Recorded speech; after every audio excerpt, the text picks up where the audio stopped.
One of the best things about Final Fantasy XIV is definitely its story, and a good story is nothing without good villains, so I thought it'd be a fun idea to rank up my top 5 villains in Final Fantasy XIV. I feel like this goes without saying though, spoilers, like, for the entire game. I'm serious, I will not be holding back in this video, you have been warned.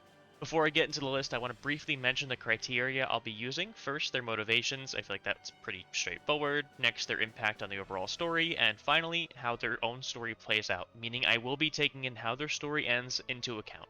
One last thing, this is my own personal opinion. It is perfectly okay to disagree. And one more time, I am serious about the spoilers. Do not watch this unless you have finished Endwalker. Memories of a possible future.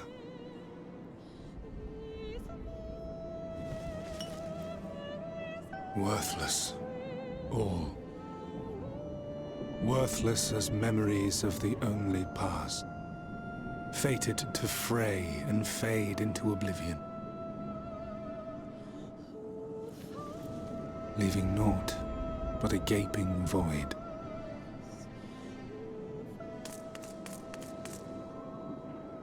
Alright, at the number 5 spot, I put Elidibus. Now, in my opinion, Elidibus didn't really get to shine until post-Shadowbringers. However, even before then, the idea of some master manipulator and diplomat was very compelling to me. He's the one who brought over the Warriors of Darkness. He played a role in Zenos post-Stormblood. And post-Shadowbringers, he played the role of Ardbert and eventually the Warrior of Light in an attempt to restart the Flood on the First. While I do enjoy his methods, what made me really fall in love with Elidibus was his motivations. Of course, he wants to trigger the rejoinings, to bring back Zodiark, Ancient Society, blah blah blah. But as we learn post-Shadowbringers, he's forgotten the why. He's forgotten the very reasons I just listed. After thousands of years, his motivations had become twisted by time. And when you finally face him in the Siege of Sacrifice, you hear him stumble over himself, trying to refine the reason he's fighting. What of it? I have my mission. I am Elidibus, and it is my duty to steer mankind and the very star upon their true course. This I swore to someone. We spoke, and I swore. What? What did I... In the end, he was lost at his mission and forgot what he was really fighting for, and it's really upsetting to watch. It's even more upsetting when you find out how young he is compared to the rest of the Unsundered. His final line in particular is really hard to listen to. Stay strong. Keep the faith. At duty's end, we will meet again. We will. We will. The rains have ceased, and we have been graced with another beautiful day. But you are not here to see it.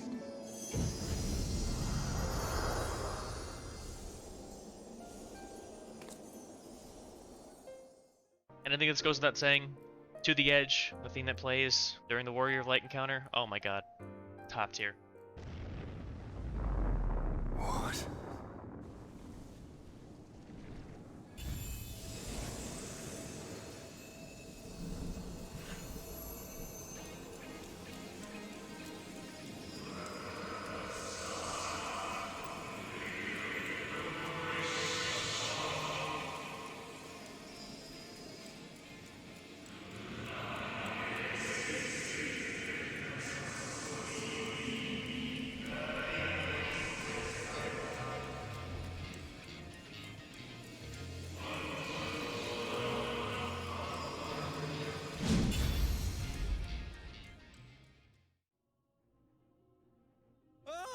A dagger through my heart, that my deepest desire should forever remain unfulfilled, to live unrecognized, to die forgotten. Oh. So it goes. Whatever this flesh may have been before, it serves only as a vessel now. And I, faithful Fandaniel, labor only to advance my lord's ambitions. This may come as a shock to some, but I personally Really enjoyed Fandaniel. I enjoyed him more than Elidibus. Not by a lot, but still enough to put him ahead. I can't help it. He's really fun, and the performances by his voice actor are phenomenal. And as the very much alive Lord of House Brutus, I have a vast fortune at my disposal.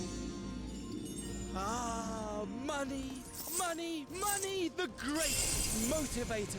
There is simply no better way to move men and expedite plans than with its alluring glint. Fandaniel lacks a lot of depth for most of Endwalker, and he also lacks a motive for a decent chunk as well. He is just a madman. However, that's what I really like about him. At first, he just wants to destroy the world, but it's only after he almost wins that we find out who he really was. They essentially told his story in reverse, and that works for me. I can't help it. I like it. The idea of him being a sundered piece of a nihilist and his inner hatred for mankind is such a cool concept, and I can't really explain it. It's like the evil twin, almost, if that makes sense. Like Hermes himself wasn't necessarily a bad guy, but there were parts of his head that were kind of twisted. That's what led to the final days. But Fandaniel is only that twisted part. That's why he became Amon too. That's just so cool to me. I can't help it. Oh my god, I'm rambling. It's how much fun he is and how cool his concept is. That's it. The man I was would weep for what I have become. The all-consuming contempt. Now, before I do get into number 3, I have to ask if you are enjoying this video. Maybe consider giving it a like. It would really help me out in the algorithm. It'd also help me know if this is content that is enjoyable. Thanks for that. Now on to number 3.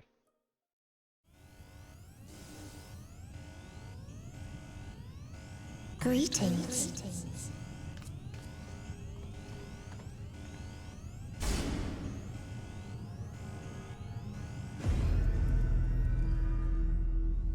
Okay, at number 3, I have Meteion, or the Endsinger. I love Meteion as a villain so much because of the tragedy behind her and what her motivations are. She's a child, set off on a futile quest that would result in her destroying the world. Everything behind her motivations is just so down to earth.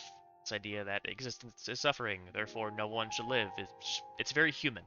It's very deep. I mean, obviously it's wrong, but I think we'd all be lying if we said we never felt some sort of despair before. It's lonely, it's depressing, it's hopelessness, and she embodies all of that so well. Another thing I love about Meteion is just how creepy she is. She doesn't have the most screen time. In fact, of anyone on this list, she probably has the least amount. However, whenever Meteion does show up, particularly in Ultima Thule, she is a show stealer. She is constantly jump scaring you, and the mystery of what Ultima Thule really sets this creepy aura around her as a villain. You should have remained on Atheris.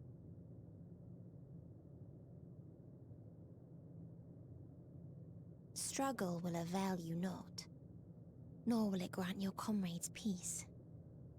Last thing I want to talk about is that final cutscene with her. I think Meteion has such an amazing ending. Saving Meteion is perfect. It is a perfect finale to all of 14. Everything these characters have been through, all the suffering they've endured, it really helps make that moment special. And the imagery of that songbird, which is an actual bird, a symbol for hope, it's perfect. Her final flying off the edge of the universe, it really has that feeling of finality to it.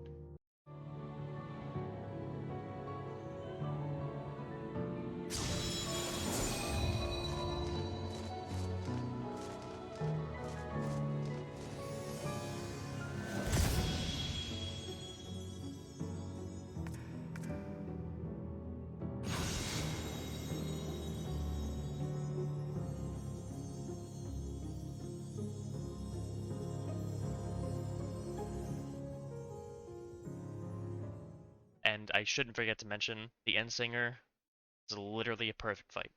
Everything about it is so perfect. Speaking of which,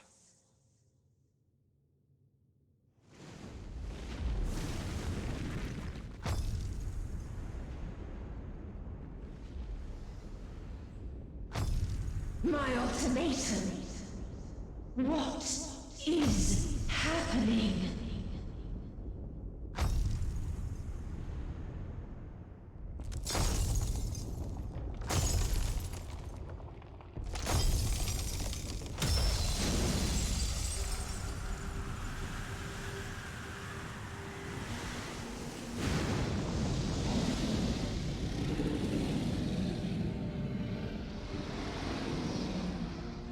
At the end of everything, I find you, my friend. I was very surprised to find out that Zenos was such a divisive character. He definitely lacks the same depth as most villains. In fact, the main critique from what I can gather is exactly that. Zenos is a very single-minded character. He only has one goal, and that is to fight the Warrior of Light. His only driving force is combat. Some people even jokingly refer to him as a combat sexual. And for many people, that drives them away from this character, and understandably so. However, it's for that main reason that I personally love him. The writers are able to take that simple character and just run with it. You would kill me just for that.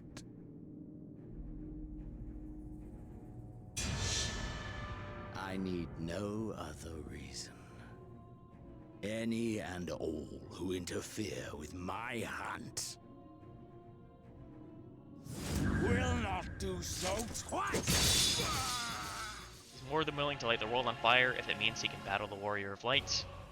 And this is really taken to its peak in Endwalker. His entire plan in Endwalker, destroy the world, use that, stoke the rage of the Warrior of Light, and have this big, awesome battle at the end.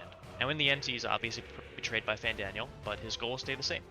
In fact, he's so goal-driven that it only takes one quick talk with Elidibus to convince him to help you fight the Insinger. For some people, that may drive them nuts, but for me, I think it really works for this character.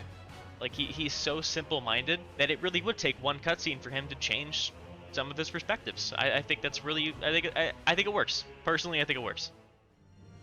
I take it this is your prey.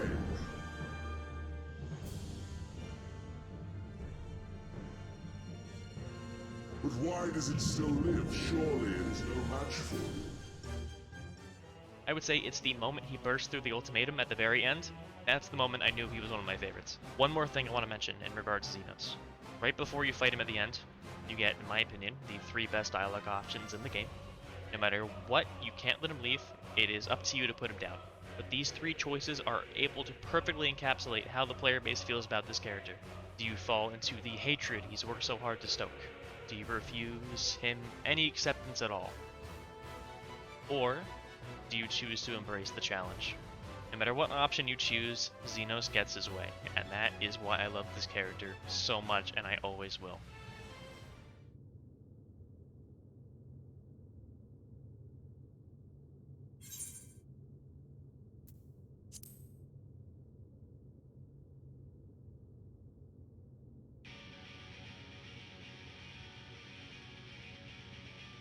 Ha!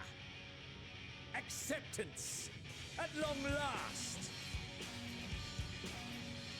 The conflagration of our clash will scorch even the stars!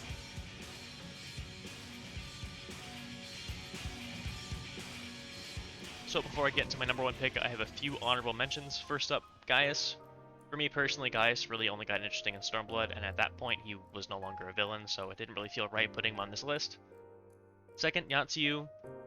It was a toss-up for number 5 between Elidibus and Yatsuyu. I really did struggle, but at the end of the day, Elidibus just won out a little bit more. Last, Valens from the Weapon Trials, the only non-MSQ related one on here. He's just so evil. He's such a bad guy, and it really adds to the plot of the Weapon Trials. He really is one of the only truly evil characters in this game, and I came very close to putting him on this list for that reason. So with that out of the way, on to number 1.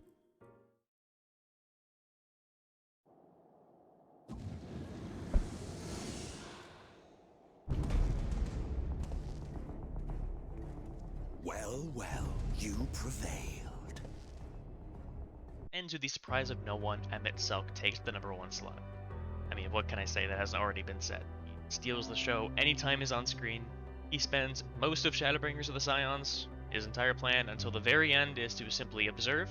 He provides so much exposition and humanization for the Ashians. He makes the entire party question their own beliefs, and most importantly, he isn't entirely wrong. After thousands of years spent living with these sundered races, you understand his animosity towards them. His motives are so good, and it really highlights the importance of motivation when writing villains. So many villains are the way they are because it's convenient for the story. With Emet-Selch, he's a villain to the Warrior of Light because of his perspective. If the roles were flipped, chances are anyone else would do the same. Another thing I absolutely love is the connection between the Warrior of Light and Emet-Selch. The fact that the original Azim and Emet-Selch used to be best friends, or lovers. I have seen some debate online, I'm just going to leave that up to interpretation. It's not just that, but it's the realization that both characters have at the very end. We don't really find out who the Warrior of Light is until the very end, and Emet-Selch, although suspicious, doesn't find out until right before we fight him.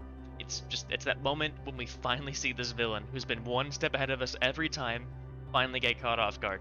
That moment, it's so amazing to me. It's so satisfying. Like, finally, tables have been turned. We have the one up on you. No, it can't be.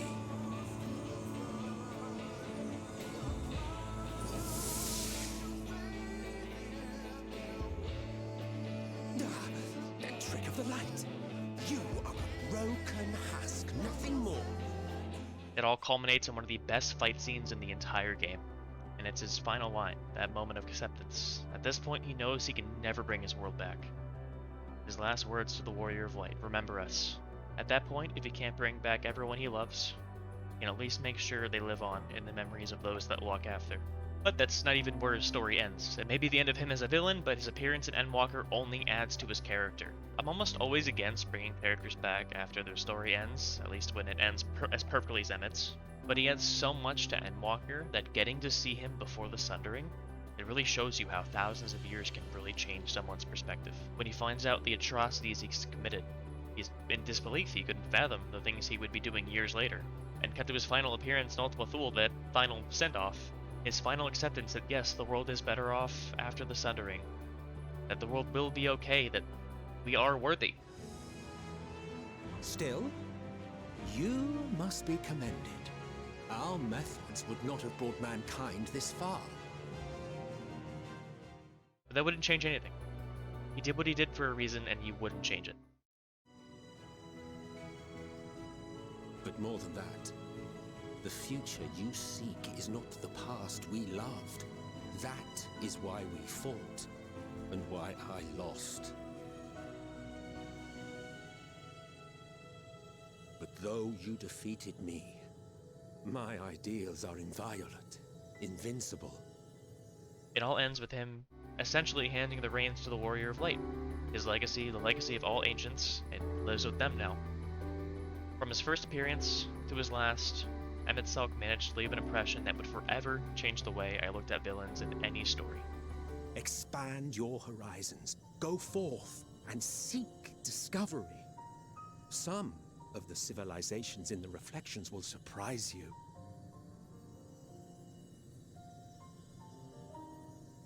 As the bearer of Azem's crystal, you may consider your duty to see at least that much.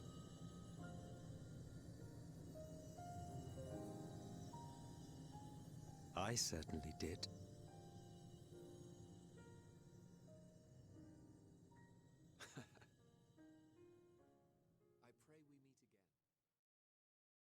Well, those are my top 5 villains. What did you guys think? Do you agree, disagree? Who is your favorite villain? Let me know in the comments below.